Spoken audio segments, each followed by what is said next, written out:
Ya, pemirsa di segmen terakhir membahas setahun pandemi kebut vaksinasi ini kita sudah terhubung dua narasumber yaitu Ibu Nihayatul Wafiroh, Wakil Ketua Komisi 9 DPR RI. Selamat malam, Assalamualaikum Ibu Nini. Waalaikumsalam, selamat malam Mbak Baik, April. terima kasih Ibu. Kita juga sudah terhubung dengan Pak Diki Budiman, ahli epidemiolog dari Griffith University. Saya mau bincang-bincang terlebih dahulu kepada Ibu Nini. Bu Nini Ya, mengenai sudah setahun pandemi dan vaksinasi dikebut, respon Ibu seperti apa?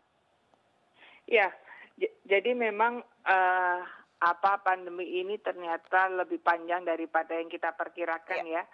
Karena dulu awal-awal kita berpikir bahwa sekitar bulan April, Mei itu adalah masa tertingginya pandemi. Ternyata kalau kita melihat sekarang ini belum masa tinggi ya, masih kemungkinan masih tinggi masih ada. Jadi pasti masih perkiraannya masih bermacam-macam. Ada yang bilang masih 2 tahun, 3 tahun, ya. bahkan masih ada sampai 7 sampai 10 tahun lagi kita baru bisa lepas dari pandemi ini. Nah, saya melihat ini menjadi tantangan luar biasa bukan hanya untuk Indonesia tapi di seluruh dunia.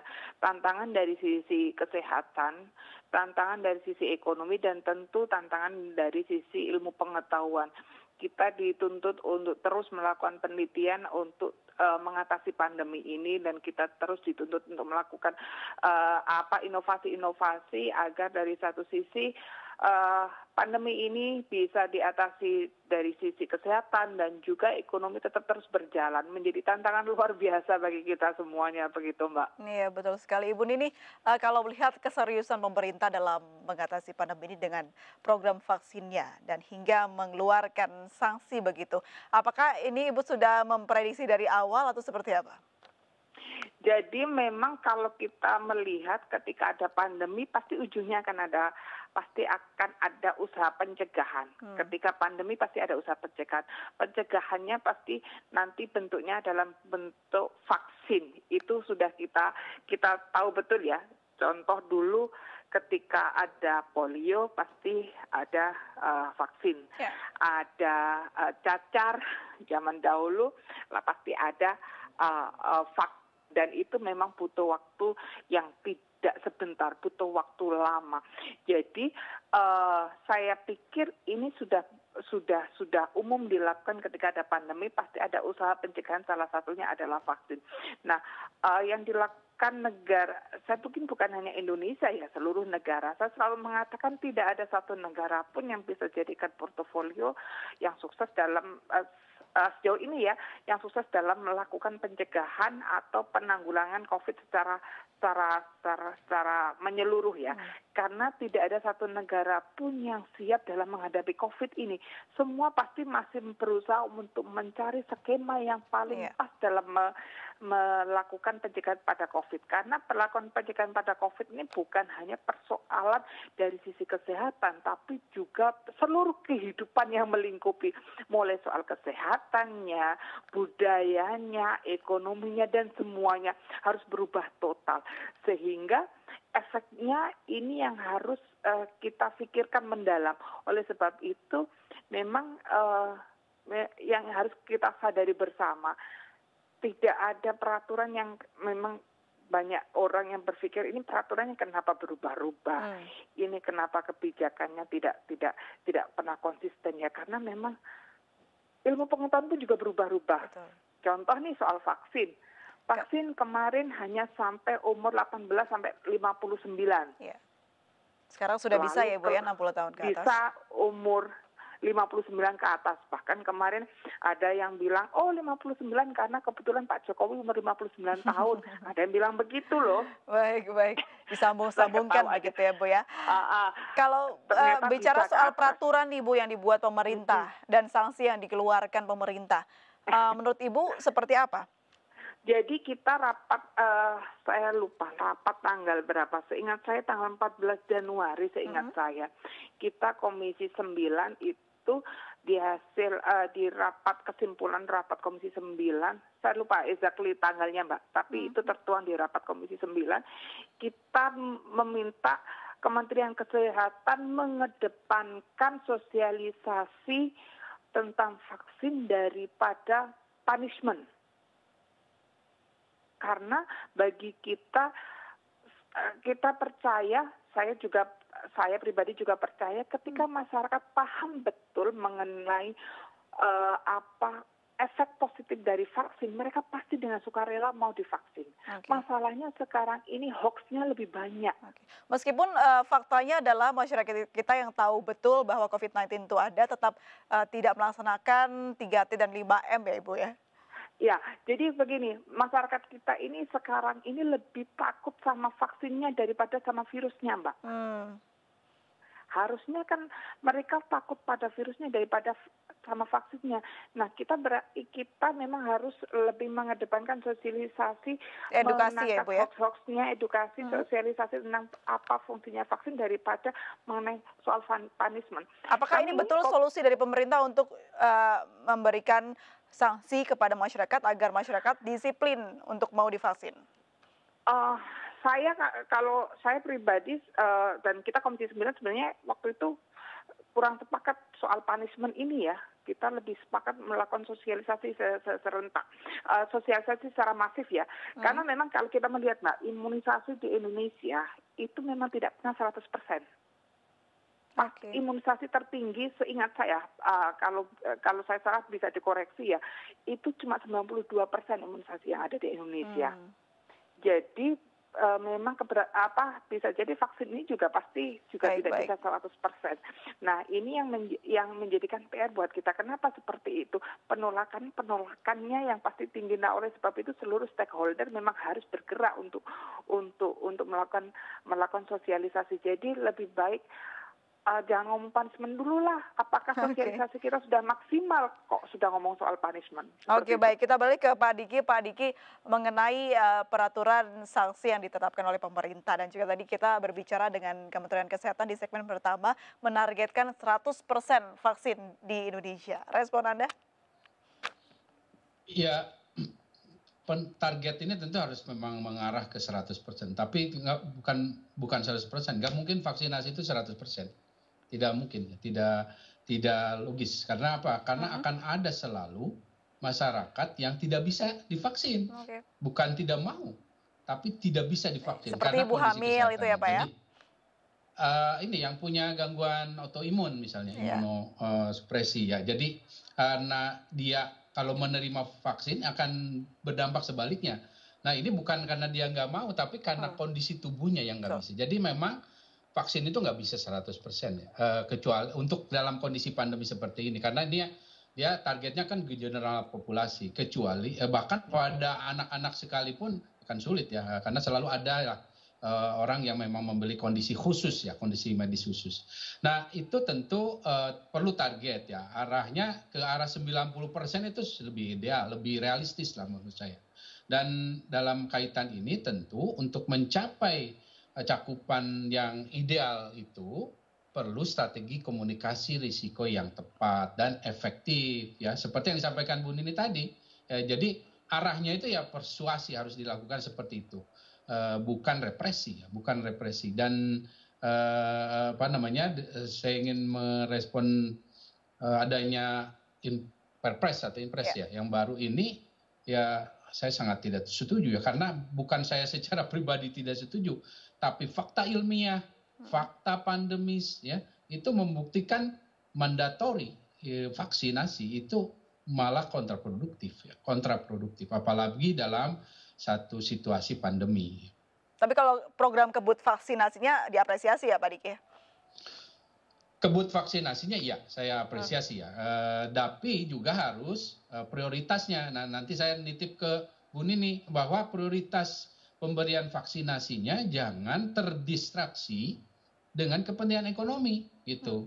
Karena kalau saya lihat yang saat ini saya mendapat informasi untuk tier berikutnya ini, itu ada pekerja pariwisata di situ.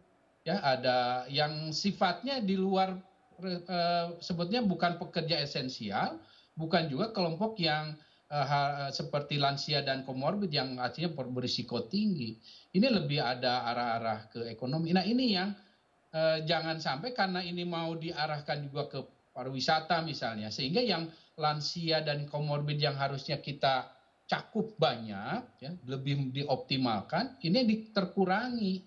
Ini tidak tercapai tujuan jangka pendek dari pemberian vaksinasi ini kan untuk menurunkan morbiditas dan mortalitas atau kesakitan kematian. Nah, nggak tercapai. Kecuali Nanti kalau akan lansianya tetap sudah terpenuhi semua begitu ya Pak Diki ya? Iya, harus itu dulu. Jadi yang harus dilindungi, wajib dilindungi itu jangan didiskon, jangan ada dispensasi, ada pengurangan. Itu yang harus kita harus, makanya saya selalu di setiap mengingatkan program pemerintah ini ada dua hal yang saya sering pemerintah ini terdistraksi, ya, itu komitmennya pada apa? Pada pengendalian pandemi yang fokus pada kesehatan dan konsisten, ya. Konsistensi ini yang sering teralihkan sehingga kita akan gagal dalam mencegah terjadinya kematian dan juga kesakitan pada kelompok yang rawan. Ya, ini yang artinya percepatannya itu percepatan kemana dulu, itu yang harus dipastikan. Kecepatannya adalah kecepatan kita mengendalikan pandemi, di mana menurunkan angka kesakitan dan kematian. Itu yang harus diarah oleh pemerintah. Kalau mungkin pertimbangannya karena kesehatan dan ekonomi tidak bisa didahulukan, mana yang harus didahulukan, meskipun ya klisenya adalah kesehatan yang harus diutamakan. Mungkin pemerintah ingin sekali mendayung dua pulau terlampaui, Pak Diki? Nggak ada. Nggak ada ya? Dalam dasar basis sainsnya, bahkan saya ikut diskusi ahli ekonomi global dengan ahli global security, ya, tahun lalu.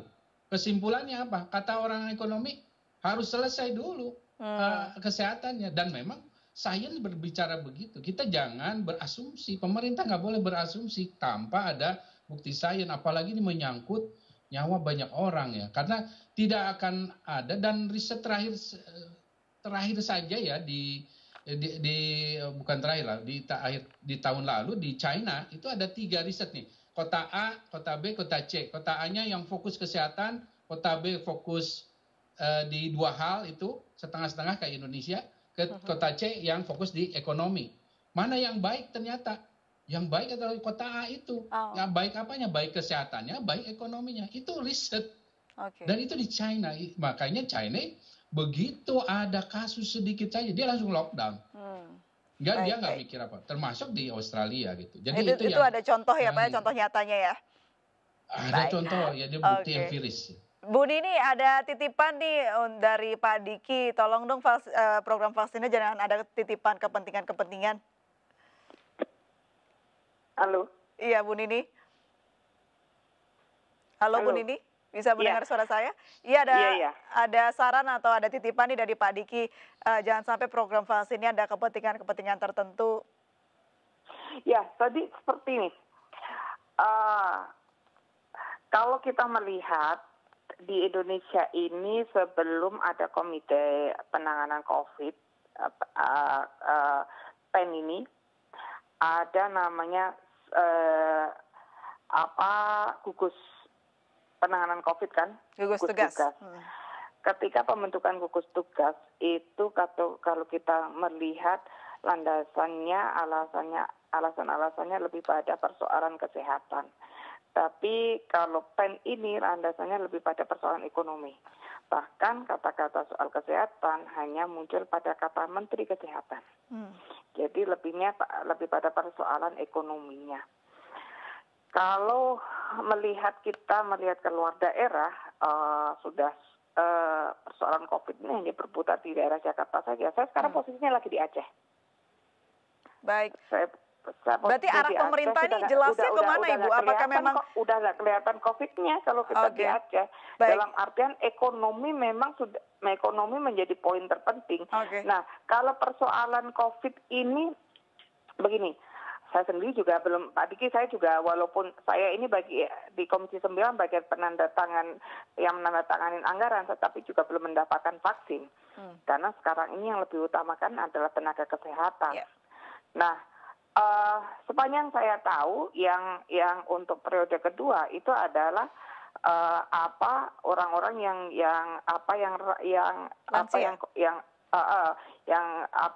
rawan, yang pelayan publik seperti itu, ya. Itu sepanjang saya tahu. Jadi menurut hasil survei yang saya baca ya, saya lupa itu SMRC atau apa, itu memang mereka lebih pada persoalan ekonomi yang mereka beratkan. Karena memang pemerintah kita ketika lebih difokuskan soal COVID-nya, seperti kita harus lockdown total, itu kita memang tidak sanggup memberi makan rakyat kita secara full. Berarti ini berjalan beriringan ya Bu ya, menyelesaikan kesehatannya juga dan juga ekonomi. Iya, seperti itu. Harus jadi sambil menyelam minum air ya Bu ya. Kalau kita melihat di Jakarta namanya yang sekarang bukan PSBB, PPKM yang sekarang ini kan hanya ditutup sampai jam 8 atau jam 9, yang terakhir jam 9. Okay. Kalau pagi sampai jam 9 malam kita udah nggak merasa kalau ada pembatasan apapun. Sudah normal seperti biasa. Normal biasa ternyata aja, itu Mbak. Yang ada di pemikiran pemerintah ya, arahnya adalah berjalan beriringan. Terakhir dari Pak Diki, kalau pemerintah kita ternyata arahnya berjalan beriringan antara kesehatan dan ekonomi, dampaknya apa Pak Diki? Ya kita akan melihat, itu yang saya sampaikan dalam beberapa kesempatan bahwa 2021 ini kita akan melihat lahirnya banyak strain baru, ya, strain baru virus dari COVID ini yang akan membalikkan kondisi.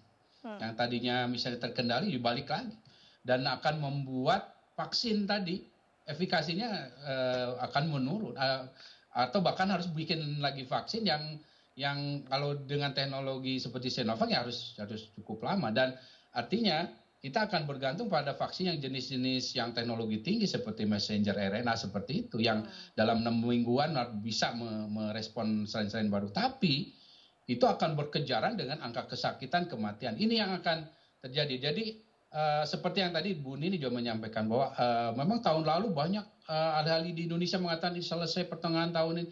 Saya sebagai peneliti pandemi dan sudah bergerak di dalam pengendalian pandemi sudah lebih dari 20 tahun, sudah saya ingatkan, saya sampaikan di antara sekian prediksi bahkan dari Singapura ada prediksi. Saya bilang tidak mungkin pandemi dengan karakter COVID-19 selesai, bahkan jangankan akhir tahun ini, saya bilang jangankan akhir tahun 2020, 2021 saja belum selesai. Gitu. Jadi itu bukan masalah ramalan, tapi kita punya parameter ya, parameter, dan itulah pentingnya kenapa setiap strategi harus berbasis saya, termasuk mana ekonomi, mana kesehatan. Kalau memilih dua-duanya, ya kita akan jalan di tempat, Pak. Kan kondisinya. Baik, semoga insight dari Pak Diki ini bisa menambah perbincangan di dalam gedung DPR ya, perwakilan dari Bu Nini. Terima kasih banyak Bu Nini dan juga Pak Diki sudah bergabung dan berbincang bersama kami. Salam sehat selalu. Assalamualaikum Bapak dan Ibu. Terima kasih. Waalaikumsalam. Selamat malam. Pemirsa, demikianlah Indonesia Bicara hari ini. Tetap patuhi 3M, menjaga jarak, memakai masker, dan mencuci tangan. Mewakili seluruh kerabat kerja yang bertugas, saya Aprilia Putri undur diri. MNC News Channel Berita Pilihan Indonesia. Terima kasih, sampai jumpa.